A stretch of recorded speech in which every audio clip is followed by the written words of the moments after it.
Rolling with the triple C, I'ma make them bend the knee. Rolling with the triple C, don't really got the heat. Here we are. I want to take a look at this guy, Bradley Martyn. That fucking guy. Yeah. I'm not going to do that. No, but it's also the internet, so they don't know your story. They're just seeing that like this guy's an idiot. But it's also, Like, what if you just torpedo tackle someone and just, like, dude, you just lay on top of a 125-pound guy? What, really? Not the elite guys. Dude, I want to find that I want to find this guy you're talking about. DJ? I want to find him. Yeah, text him. I'm not going to fight him in a street fight. I want to just lay on top of him in jiu-jitsu. So, like, I did this campaign with the mountain Thor. No, you're going to have to. I've done, like, I think I'm going to sit there and be like, yeah. Damn, DJ. What's your thoughts on that, dude? Is that dude just gonna get on top of you like he said? And sound like he was trying to do some kinky things, but talk to me about it.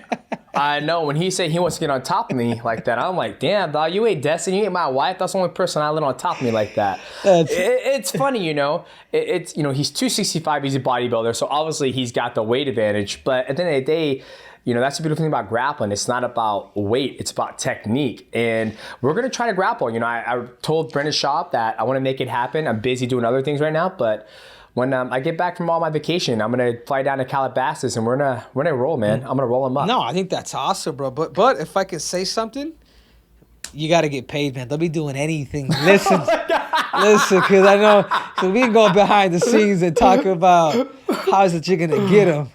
Because I don't want to do that because there's a couple options. I need to get rid of them too, but you got to make sure that you get paid for this stuff because you know what? Sometimes when you just use marketing, it is so freaking underrated if you're not being paid for it. So DJ, I just hope you get that bag, dude. You know what I'm saying? I know you're on the same page with me, but anyways, there better be a bag on top of that. Oh, that's why I love talking to you. You're like, hey, that all sounds good and dandy, but you gotta get paid. You gotta get paid. And here's my little ass. I'm like, I was going out to grapple for fun. I ain't worried about getting paid or anything. And so we'll see. Like when I think about the money aspect of it, then it never happens, right? Like think about how many fights in the history of mixed martial arts, not just mixed martial arts, but fighting itself, that could have happened if the money wasn't involved. So we'll see. But I'm super excited, man. I mean, and for food for thought, everybody, I used to fight at 125. I'm actually walking around a clean 150 this morning. Damn, that feels good, baby. That's pretty, dude. You got good discipline, dude. I was like pregnant when my wife was pregnant. I was like 180, dude. Oh shit! I look like a tick, dude. Even Mike Tyson, he's like, hey, Hendry. When I saw him when I was in hot boxing, he's like, hey, man. You gotta get your shit together, man. He's like, it looks like you got a natural born fanny pack on you. And damn, but you know what? He did school me, and he did kind of make a lot of sense. He's like, hey, man, like if you're serious about this, like coming, like getting back into this thing, you gotta start kind of dropping your weight. So after that talk, I did start kind of getting my weight down because of that conversation. And sometimes it takes that one little piece to do it. But anyhow, now on this. On my side with you is like, that's what's up. On my side with you, I'm talking about you more in the financial aspect. Like, you know what I'm saying? 'Cause I just feel like you deserve it, DJ. I feel like the way you probably got you probably got shunned a little bit in the UFC with pay, which I had no idea the type of money that you were making at that time. For some reason, I thought you were like a multi-millionaire when you were a champion. I was like, no, that dude's got money. But then now I see that just like now, like to me, like for me, for you as a friend now, it's like I want you to capitalize as much as you possibly can. Absolutely. No, I appreciate that, man. I appreciate it. I'll look into it. Maybe I'll have you do all negotiating. I'll think about that. Yeah, this is why they call me Henry C. Judo.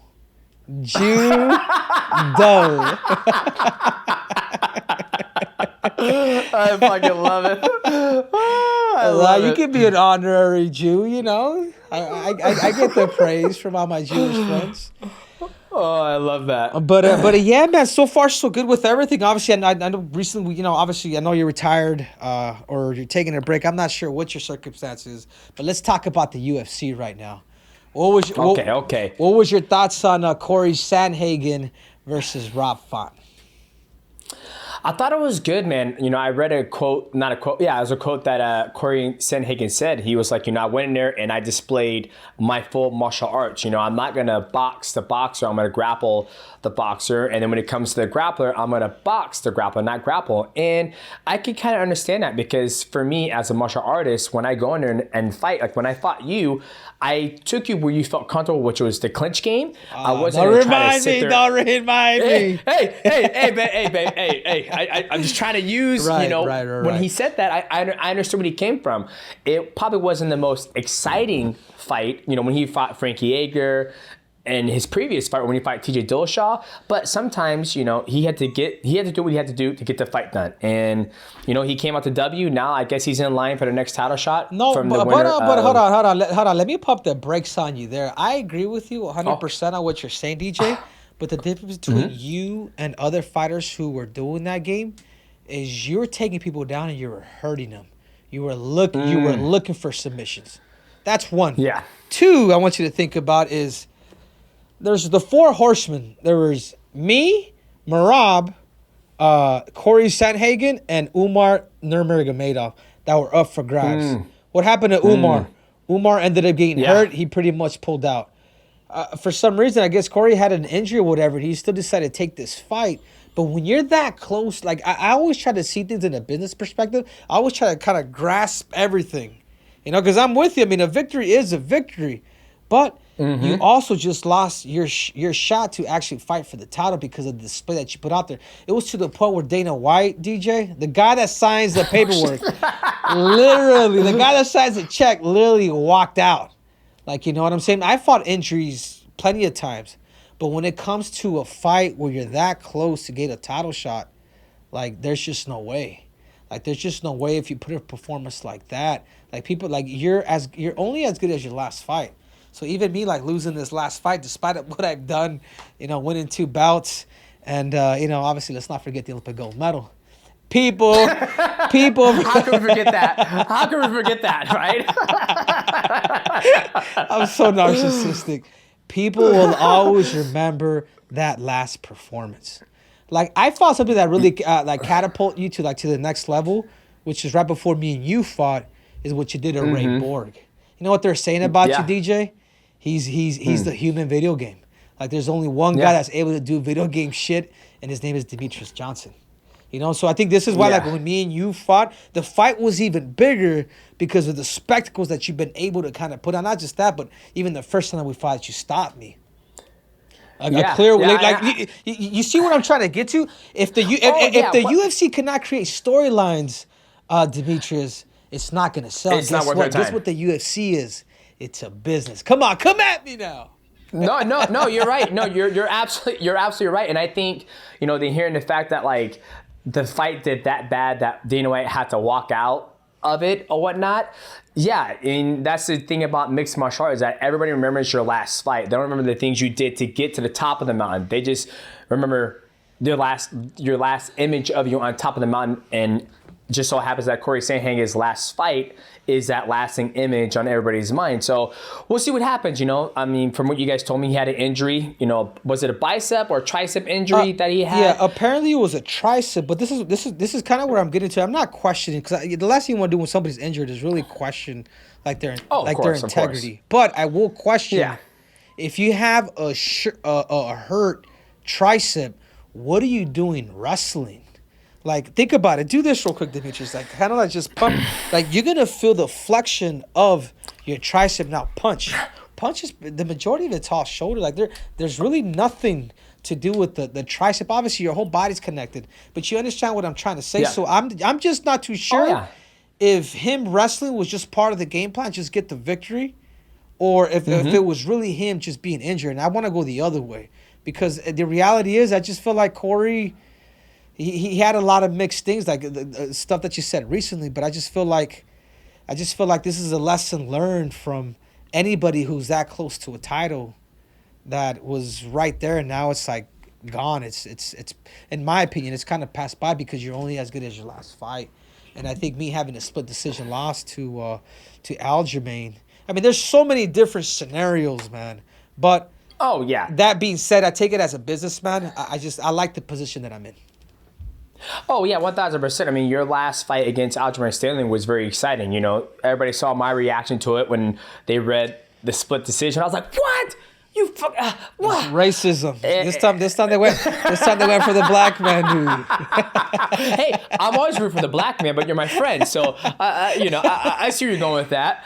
I think that's the thing about mixed martial arts, man. You never know if this performance is going to get you the title shot, or if it is or if it isn't. And I think, the best thing an athlete can do, or Cory Sandhagen's, one, go back home and heal up, and hopefully he gets that title shot. Because when you look at the landscape of who's next, right? You got you, and then we come up with a short split decision loss to Aljamain Sterling. And then you have Merab. I know, I got you. I got you. And then you have Merab, who just got surgery. I think he's healthy now. Then you have Umar, who's also injured. So that division, it's still in the air, right? You have Sugar Sean O'Malley taking on Aljamain Sterling here in 2 weeks. So, I mean, we just got to see. Yeah. But, for Cory Sandhagen, I hope he gets healthy, and let's see what happens with Sugar and Aljo. Yeah, so you just hit on the next topic, man. So what's your take on that? What's your take on if Sean O'Malley does win?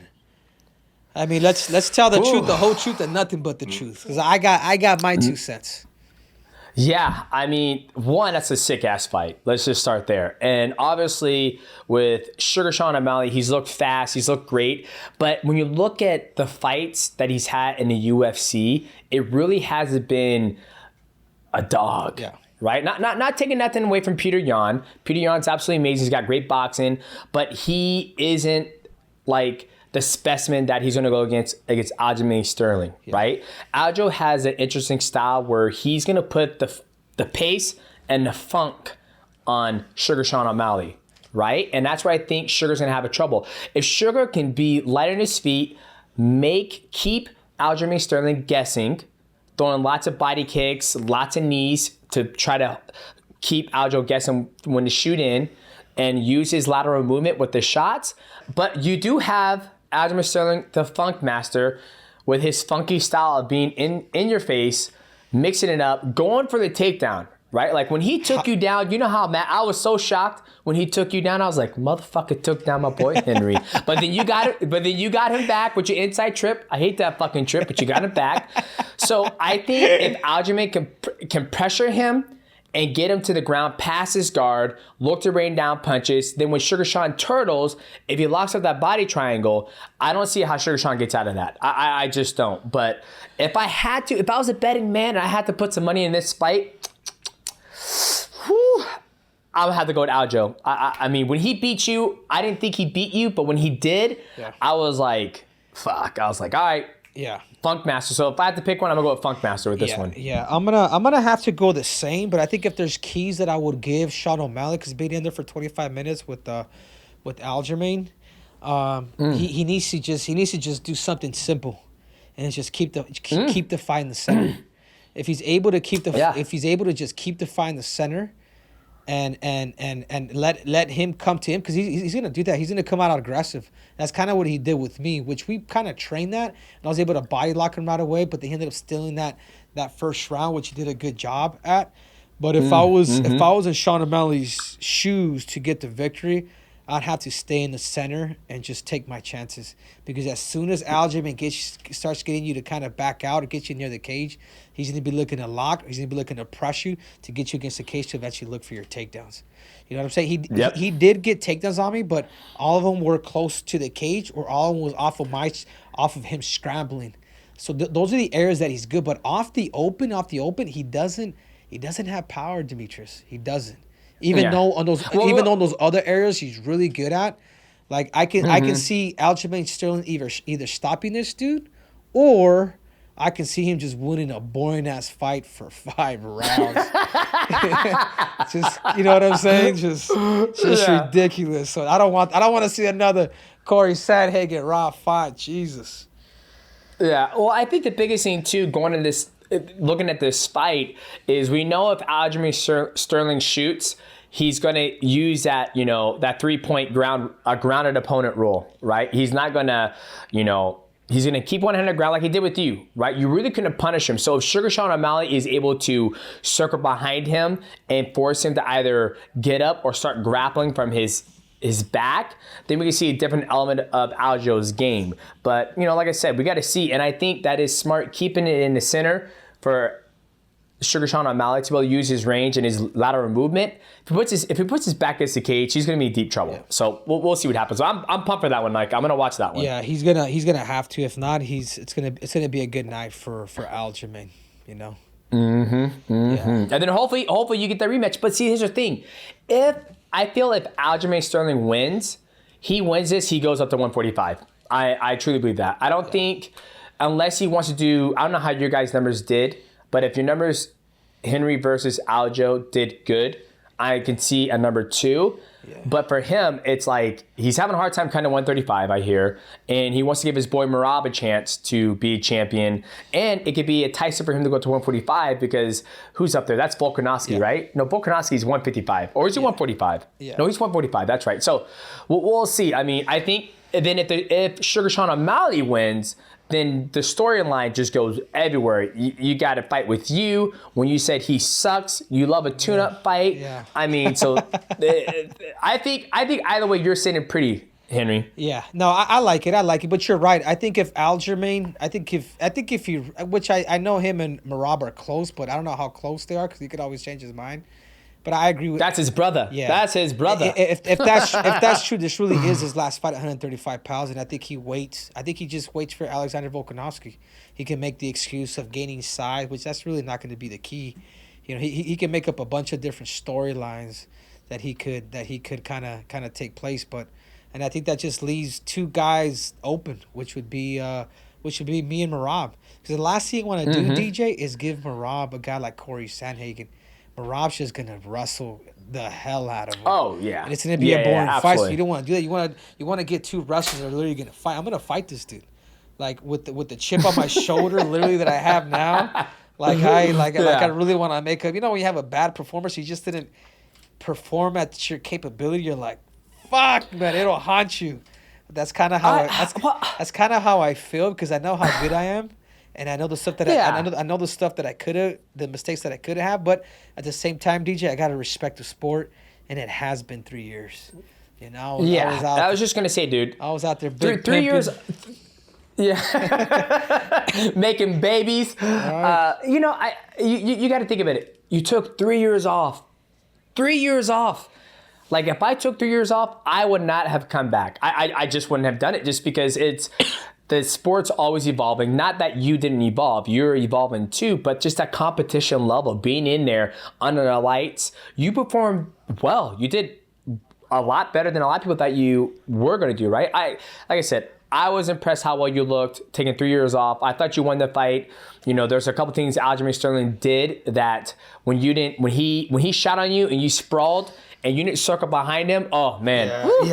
My daughter was so mad at me because I yelled so damn loud at you. And you know what? You're right, DJ. There's a lot of things that I would take back, and I think that's one of the biggest ones. But anyhow, enough of that, man. Let's change the subject, man. I already... tissue. Let's talk about Israel Adesanya, man. Israel Adesanya, obviously he's about to headline sometime in September. And people don't know who his next opponent is, but it could be Sean Strickland. Or I like the other fight with DDP, man. I think, but I also do think that DDP, Drakius Duplessis, is doing the right thing. I really do. Because I think fighting in July and then going against September and trying to become champion, I actually respect that. Because I think DDP needs to go back home, find elite Division I college wrestlers going to teach you some top riding, and then get a good guy in jiu-jitsu that knows top, like literally on top of you. And I think if he's able to do that, I think that's a very promising fight to be crowned a new middleweight. And then now we have Sean Strickland is apparently going to jump into the title shot with Israel Adesanya. And I'll be honest with you, I'm not excited about things. I think Israel's just gonna eat him up within 2 rounds. I really do. Yeah, I'm gonna stop you right there. Izzy's my boy. There is nobody in the middleweight division who's gonna mess with this man. I mean, let's talk about DDP. DDP, he's doing a good job. I think it's smart that he is going to wait until he's healed. Whatever he's got going on, he's got to wait, because taking on my boy Izzy's too black, he's too African, he's too fast, he's too smooth. His stand-up is too slick for anybody like DDP, especially Strickland. I don't think Strickland's going to get the job done. I think Izzy's just way more athletic, way more experience on the feet. We saw what Alex Pereira did to Strickland, and I feel like Izzy's going to do the exact same thing, if not better.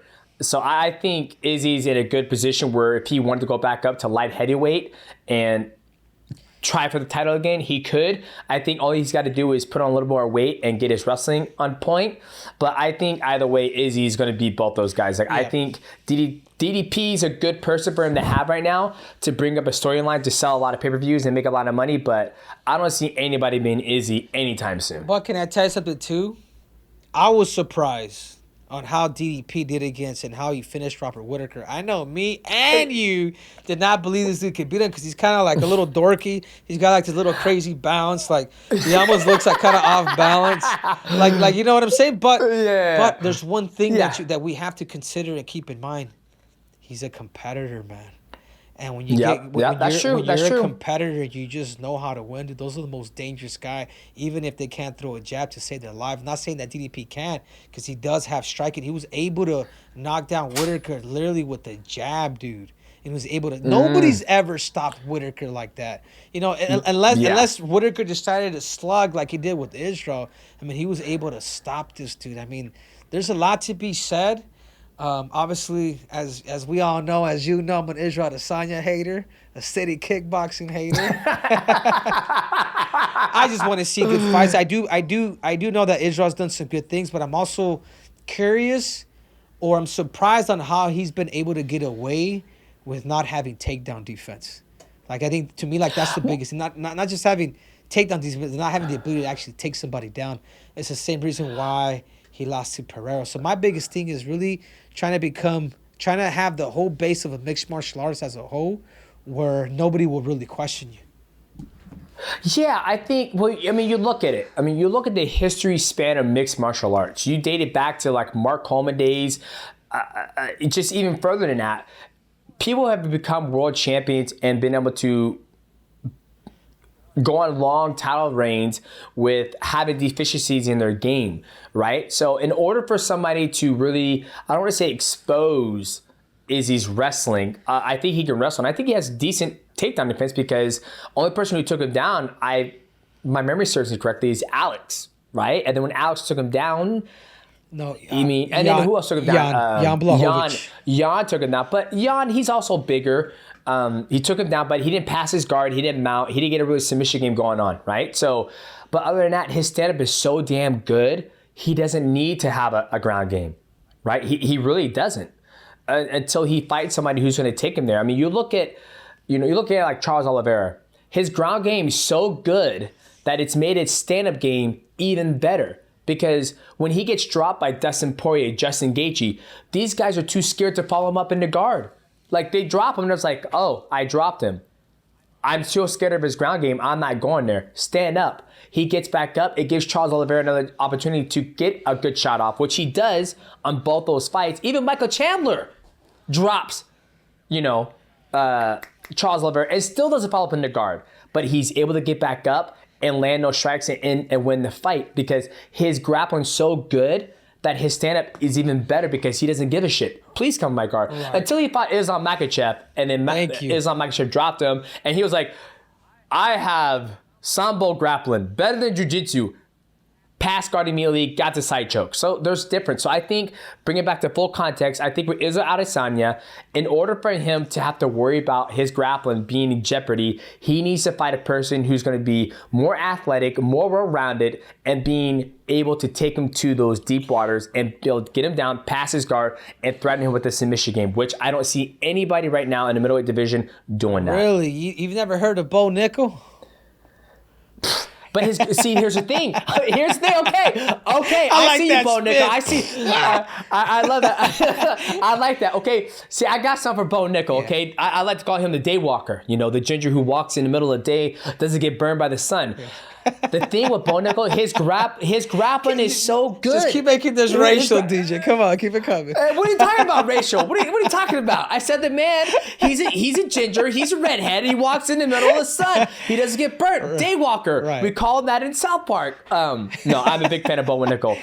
The biggest thing with Bo Nickel is that you have a wrestler who hasn't really developed very good kickboxing. What I mean by good kickboxing is that his rhythm on his feet. Israel Adesanya, all he has to do is have good takedown defense, mix up the kickboxing, keep Bo Nickel guessing. Eventually, Bo Nickel will take Israel down if they do fight. If Israel can make sure he doesn't pass his guard, be very active off his back, they will get standed back up. When they stand back up, he has to keep Bo Nickel guessing. If he can keep Bo Nickel guessing, he will end up knocking Bo Nickel out. You're calling it here on the GOAT Talk. Yeah. Right here. Mighty's calling it. Just saying I see exactly what you're saying. I think the biggest thing with Bo Nickel, I think as of right now, like I think if you were to literally match these two guys together, you know, and I'm not even playing devil's advocate, but I'm telling the truth. I think it's a great fight for Bo Nickel because that's all all he needs to do is just wrestle. My biggest thing is him getting into the top 5, him fighting a Martin Vettori, a Robert Whittaker, Jared Cannonier to get to Israel Adesanya. But for me, let's say for whatever, I'm Dana White. I like this kid. You know, he's part of the privileged group. I'm going to go ahead and grab him, give him to Israel, pass the baton, and I think to me, I know you're saying Izzy by knockout, but stylistically, when you get a Division I, a 3-time NCAA champ, 4-time finalist, Olympic alternate that gets on top of you, it's going to be something. My biggest question though for Bo Nickel is still going to be his experience. I want to see him. I want to see him go at least 3 rounds. Once I see him at least go 3 rounds, then it's going to be like, okay, I'm going to feel a little more comfortable. That he's going to have that threshold to be able to go 5 because right now, you know, he's been able to stop people, but also stopping people and knocking them out, or just stopping submitting people like super young. Like you become a risk taker and you don't know what it's like to really compete in a 5-round fight. So that's one area that I'm just like, I would be a little afraid for a guy like Bo Nickel. But as of now, if they were to fight Demetrious Johnson right now, just according to style, you fast pass him. Let's say for whatever reason he fights Israel Adesanya, 100%, 100% he beats him. And then Israel Adesanya smacks him. I'm telling you right now. Don't bet against my boy Izzy, okay? Don't bet against him. He's too athletic. He's gonna mix it up. Yes, Bo Nickel has that if factor. What happens if Bo Nickel gets Izzy down? What happens? But we all know, ladies and gentlemen, the fight starts on the feet, and that's where Izzy shines. And I just don't see Bo Nickel getting him down. Maybe Bo Nickel gets him down once or twice, but I'm sure he's gonna get back up. He's gonna put a whooping on him. Okay, well there you have it. You got the mighty Triple C. Obviously, we're both kind of giving we're both telling the truth whether we like it or not. But I like it, DJ, because I think when these fights eventually happen, you know, we'll be able to see who is it that really has that overall game. Could a guy like Bo Nickel make a guy like Israel Adesanya fight his B side? It's the only reason why I like it. The rest of the guys at the middleweight division, the only shot that if you don't kick Israel, you don't wrestle Israel, you won't beat him. So this is what. So this is why I'm saying like I totally agree with you. Like Strickland's about to get knocked the hell out. Come on, that's what I just did a fight feedback. I was just like, listen, Sean, you know, I'm known as an Israel Adesanya hater, but your only chances is to throw the kitchen sink because there's no tactical game plan with him. Like, he doesn't kick. He just boxes. He's upright. Man, is he going to chew your legs out and he's eventually bring the hands in and it's just going to be too late? I think he'll be lucky to come out of there within 2. But if he's willing to take risk and maybe fight him through will or maybe, you know, hit him with the lucky punch, he wins. But other than that, this is why with that fight, I'm not too excited. I'm going to watch it, but I'm not too excited because as a mixed martial artist who understands the level of competition, you know, obviously fighting guys like you, I appreciate that just a little bit more. Yeah, absolutely. Well, if Izzy's fighting, I'm always going to watch. So, but I think when Izzy fought, oh God, who was going to say? I forget the gentleman's name. When he fought Paulo Costa, and when he did to Paula, I was like, that's probably the best version Izzy forcing a guy who was so aggressive, throwing combinations. I mean, you look at Paulo Costa, the way he fights. When he fought Yoel Romero, I mean, I was like, this guy's going to give Izzy a lot of problems. Yeah. And then when Izzy did to Paul, I was like, damn, Izzy got this shit down in. Well, can I tell you something, though, too? Yeah, congrats to Izzy. He did. It was a spectacular finish. Paulo, and I was with him, I was trying to guide him in that camp. It's like he was a Hulk before all of these fights, and all of a sudden he fought Israel Adesanya. He became a teddy bear. I'm just like, what the? Like, it was like psychologically, like something like that bottle of wine. Like, I get all that. Like, I believe all that stuff could happen, but really, it all starts in your mind. And I think I just don't think Paulo was there. Would if Israel had beaten him already? Yeah, through kicking. But Paulo just tends to use hands, and then obviously what he did to Paulo at the end, it was fuck. It was a bit kinky, but that's what happens when you're in this game and you decide to talk shit. Like, I get it. I get all the shit that I'm getting from all these people after losing.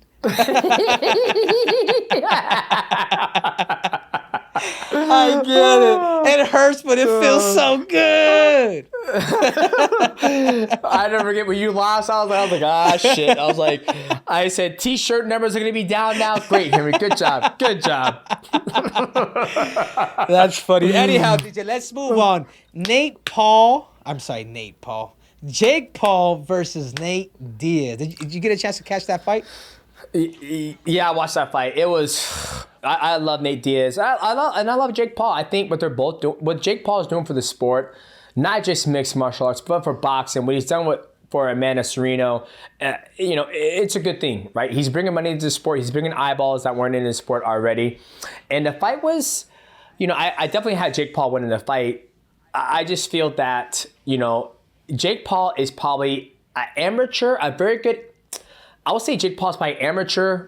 He's an amateur level boxer. Yeah, he's an amateur level boxer. I mean, the way he throws his maybe upper middle amateur boxing. Yeah, right? Yeah. Like if you put him in there with a legit boxer, like a legit boxer or a legit amateur, he get hurt. A legit amateur, he's gonna get knocked the fuck out. Yeah. Like it's just, and then I don't want to hear nothing like, oh, I've sparred amateur guys. You're bringing people in to get you ready for fights, but go to a legit boxing gym and it's like, hey, I'm here to get rounds. Like, I want serious rounds. I want you guys to kick my ass. No, I'm being dead serious. Yeah. Like, when I train, when I get ready for my fights, Matt kicks my ass. When I get ready to compete in Worlds, Professor Jan kicks my ass. I get my ass kicked. If I was to ask Jake Paul, how often do you get your ass whooped when you're getting ready for your fights? He'd probably say, I don't get my ass kicked. I get to pick and choose my sparring partners. That's where... if he was to go against a legit boxer, he'll get destroyed. Like, that's just my personal opinion on it. Like, that's just what I think. Where Nate Diaz has been in the fire. He is one of the best MMA guys. And I know talking about doing MMA, Nate Diaz eats him up at MMA easily. Submission game from the back, triangle, armbar, or even guillotine choke. So but I love how Jake Paul says, let's run it back. Let's do MMA. My price is $10 million. Right there. He's already said his price. So now, if the fight doesn't happen, is it because Jake Paul doesn't want to fight, or is it because PFL doesn't want to pay him $10 million? Yeah, right? Well, so I don't know how Jake Paul's making all this damn money, but whatever it is, like this $10 million purse, I think Nate gets it. Nate has a family, so he gets the game. I know he's all about making that paper, but you're right. We got to give credit where it's due. We do got to give credit to Jake Paul. I was actually a bit bummed out when he lost to Tommy Fury. Like, even before the fight, I was like, dude, I was cheering for Snake Paul. I was like, come on, Jake, come on. It was London versus wrestling. Names for everybody. Whether it's, anyways, it was just a good storyline because it's good what he's doing, because it's able to give other fighters an opportunity to be like, hey man, this isn't the only industry that I could go to. You know what I'm saying? This isn't the only, like, it's not just the UFC, it's not just Bellator, it's not just one. Like, guys, we all have options, and we all have options. It makes things that much better, and also it's like you become more of an independent man. It makes you to a businessman. So I think what Francis has done, I think what Nate Diaz has done, I think what a lot of these guys have done is they've been able to use their platform with their former fight league to pedestal him to another level. And I think Absolutely. more likely what could happen is this trend could really take off. Like, just imagine right now, DJ, Mark Zuckerberg versus Elon Musk. Yeah, it's silly, but when you get these guys who are, with all due respect to both of them, who have been pretty much, these highly intelligent people, you can even call them somewhat nerds. What they've been able to do, like, who doesn't want to live that experience of a gladiator?